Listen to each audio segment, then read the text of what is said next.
meron muna po ako i-share sa inyo na sana mag-iingat po tayo sa tuwing kumakain po tayo ng ulam na isda. Kasi po ako, madalas po ako matinik. Pero, natatanggal din po dahil sa pagkain ko po, tapos pagkain ng saging na banana, tapos sinasabayan ko po ng tubig. Yung isang araw po, talagang nakaano po ako uli ng tinik. Ayan, kita niyo po. Ayan, ayan. Ganyan po siya kalaki. Ayan, diba po? Ganyan kalaki. Dito po siya unang napunta. Masakit, hindi ko po siya maano. Sabi nga, kumain nga po ng ganun po ginawa ko. Hindi natanggal. Inano ko muna po, pinabayaan ko. Baka kasi makuha din po, di ba po? Ayan, diba? Ganyan kalaki po siya. Ayan. Tapos pag kinabukasan, ay ng gabi po, nagdasal na ako, sana Lord, matanggal na po ito. Tapos kinabukasan po ulit. Lumipat po siya rito sa kaliwa. Lumipat. Masakit na. Sabi ko, may pasok po yung asawa ko. Sabi ko, parang gusto ko na magpadala sa ospital. Sabi ko po ganun. Kasi nga masakit na po siya. Naalala ko po yung kapatid ko. Alam niyo ba po yung kasabihan na kapag suwi daw po yung pinanganak, yun po nakakagaling po sa pag ng mga, kasi nung malito pa po kami, pag natitinik siya lang po nanghihilot sa amin. Kahit sa nanay ko, sa tatay ko, talagang naaalis po siya. Nung na yun, wala po siya, nasa trabaho siya, nasa Lipa, Batangas po siya, kaya hindi po siya makakauwi.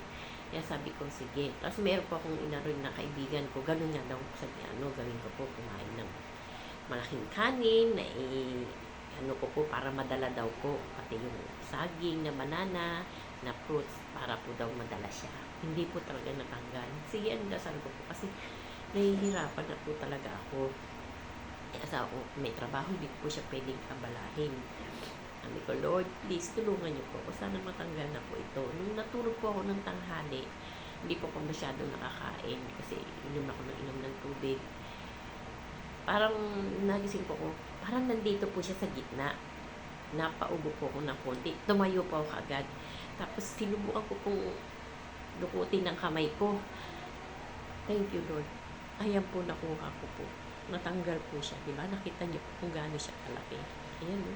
First time lang po nangyari to sa akin. Yan, ganyan kalaki. Buti na lang po lumabas po siya. Ay, nagpapasalamat po kay Lord. Sa kanya lang po talaga ako kumapit.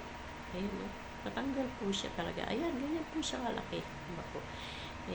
Kaya ko lang po ito shinare para po mag-iingat po tayo sa tuwing kakain po tayo ng isda.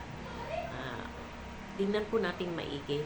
Kasi baka po matinik tayo katulad nito. Sobrang laki po, di ba?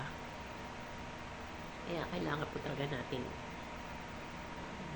kontrolin po, di ba? Ay, ayun.